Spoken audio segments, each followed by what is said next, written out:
You gotta understand where this is coming from. Your grandfathers already fought for this, son. There was a revolution a while back. Really wasn't that too far when you're adding up all the history in that. First wounded was Crispus Attucks. He was out on a good time with his friends, getting drunk, having a good time, rolling from pub to pub. The British tried to muscle him up.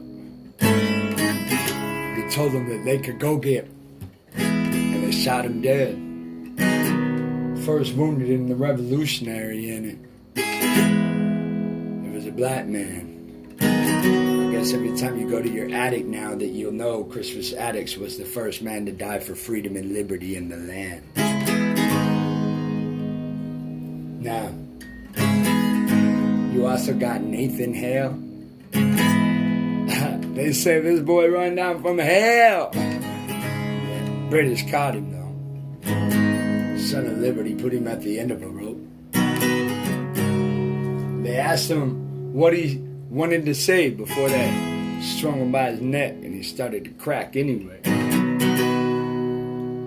I regret that I have but one life to live for my country. And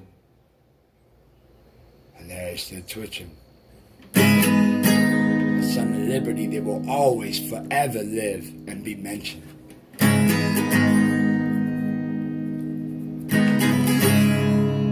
You got Patrick Henry, who told him what it was, but we're going to come back to him because John Paul Jones and him had an issue inside.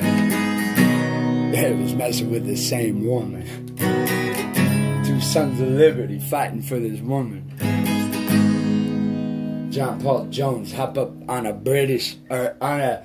simple ship, went to go destroy some British ships. You gotta understand that the American Navy was null and void. So really he was running on a British schooner more like a pirate just to annoy him. He had made it all the way from the colonies to Britain, though. He even made it to the British island and the Isles, and started literally sinking British ships, though. There's one time when he was outnumbered. Said 2-1, 2 ships rolled on him and had him cornered and such. He was smoking. And the cells had holes. Things starting to catch fire on the ship. You kind of know that it's over though. The 2 ships pull up to him expecting a surrender. And tell him to surrender. He grabs his bayonet and he hollers out loud, "I have yet begun to fight." And he led the charge and won both of those ships. That is going down. Now he's floating with 2 schooners, messing with the British about. That's some funny stuff.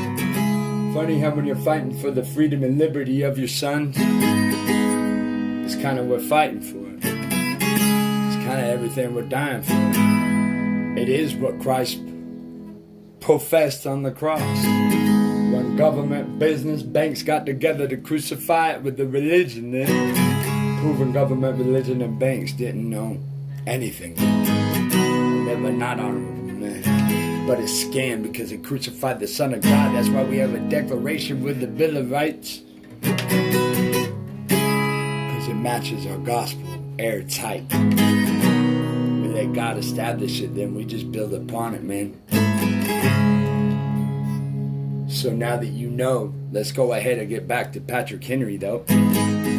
March 23rd, 1775. Everybody was trying to play coward. No. Not Patrick Henry. He would not be the Henry. He won't play a hen. He'll read. And so we kind of screamed up loud. And the British were coming from the north and they were closing them in. It hadn't quite begun the war yet. So all them stories that you heard before, they haven't come to be yet. This is months before that. March 23rd, 1775, Patrick Henry rose up in the middle of the the Virginia Convention, I believe he was the last one to be mentioned.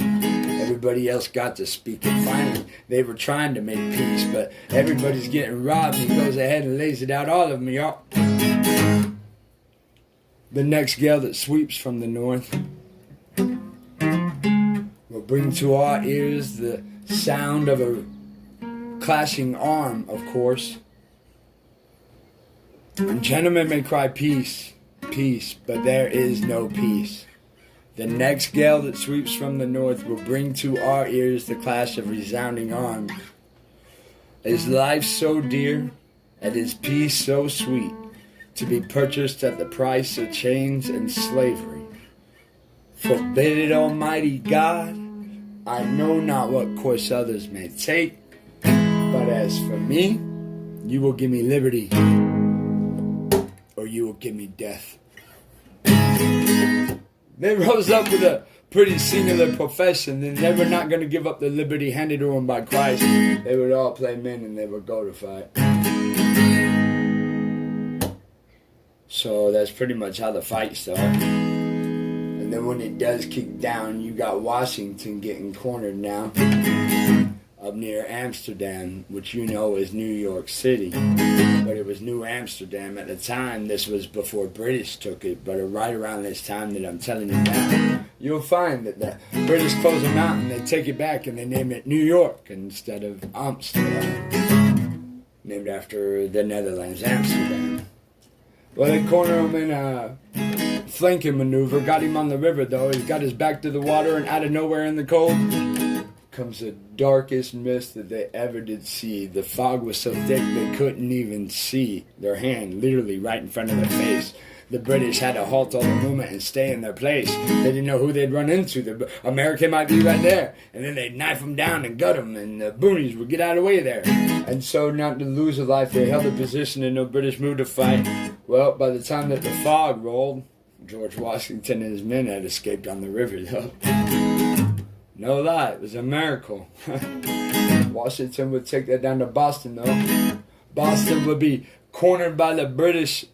Boston was about to fall. Philadelphia,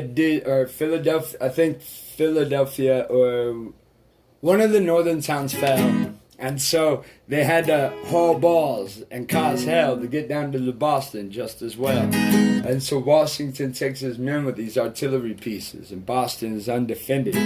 It's a harbor with no artillery to stop the ships from shooting artillery at them from the sea or stop them from rolling in. You can't believe it when you see it. See? So when Washington starts heading out, it's 3 days' journey through bitter cold, hills and ice lakes and rivers. And the British will be there, well, in time for dinner.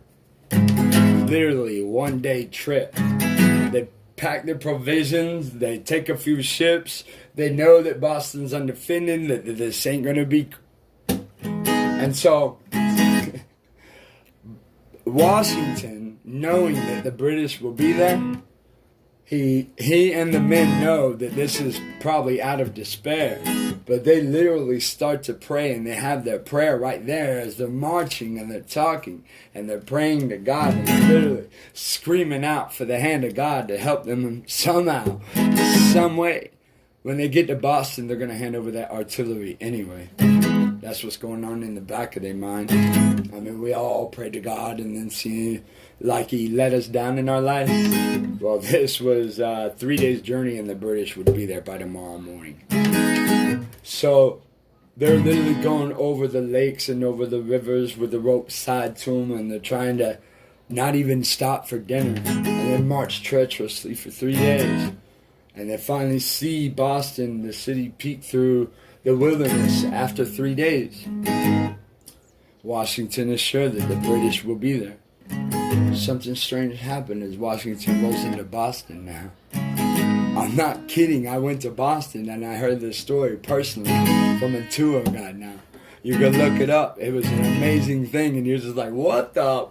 Yeah, crazy. And so Washington takes the cannons right into Boston.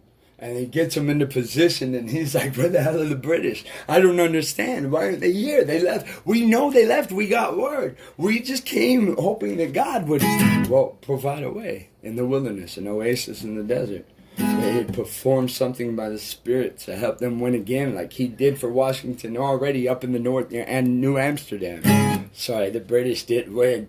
Washington just got away to fight another day, like Boston, like right now. And he did lead us into victory, defeating them all by the hand of God, of course, because God got him out of the first fight and the skirmish that he was losing up near New Amsterdam. And then he got him to Boston and held the British ships. Aren't you wondering what happened to him then?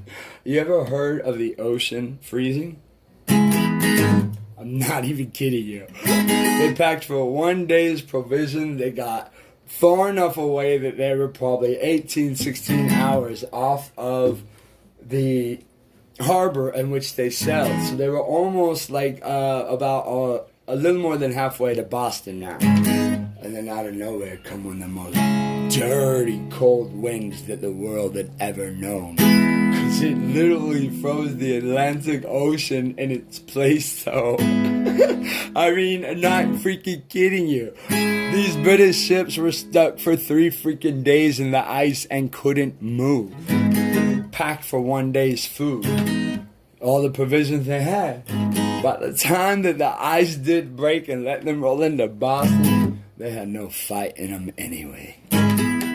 Washington and the cannons that they had there just started laying them out. Boom! All artillery. King of the battle now. Because God had put his hand in it and won them the battle now. And so the British denied that they were hungry, they were beat, they were destitute, they wanted sleep. And Boston was held. And that's one of the major epochs of the war that won America the war. Led us to the victory in the revolution, but of course. Now, if you read your declaration, you will simply see that it professes this natural law and nature's God intended, where all people were created equal, endowed by their Creator with certain unalienable rights, that among these are life, liberty, and the pursuit of happiness, and that if you see anybody interfering with your liberty and happiness and your pursuit therein, if you stand up, then angels will come down to assist. As Augustine said, stand in the way and watch the angels move them anywhere. Stand in the truth, and Yahshua, if you believe in the resurrection, will slice through them with the truth. And you ain't even hurting them, dude. You're just professing it now. Be courageous in the Lord and show them your faith now. That's what your fathers did in the revolution with it. And then if you go down to the bottom of the declaration after it lists the atrocities of the king and how he's taken away liberty, see, you will come to... And we sign in we in agreement, these colonies sign in unanimous or in agreement with pledging our lives and fortune in protection of divine providence. And let the ruler of all the earth be the judge. Something to that effect, I can't remember. But if you go and read it for yourself, you'll understand what I mean. It's one of the most beautiful one of the most beautiful documents ever written on humanity. Seriously though, I'm not kidding you though. And especially one of them of a legal tone. Because it started a war and made business contracts with foreign sources and got other, made alliances therein. So what you need to understand is that God is always upon man performing miracles. Look at Martin Luther then. Y'all don't know nothing about that. So we'll come back to that. But then we got the Civil War. You got Abraham Lincoln standing for the poor and all kinds of good things. You got the South trying to keep the slaves. And General Robert E. Lee gets humbled and becomes a great American hero, though. And if you ever knew the story of how well he was exalted and how much he turned back, though, I guess I could do that one another time. Anyways, God bless you, light.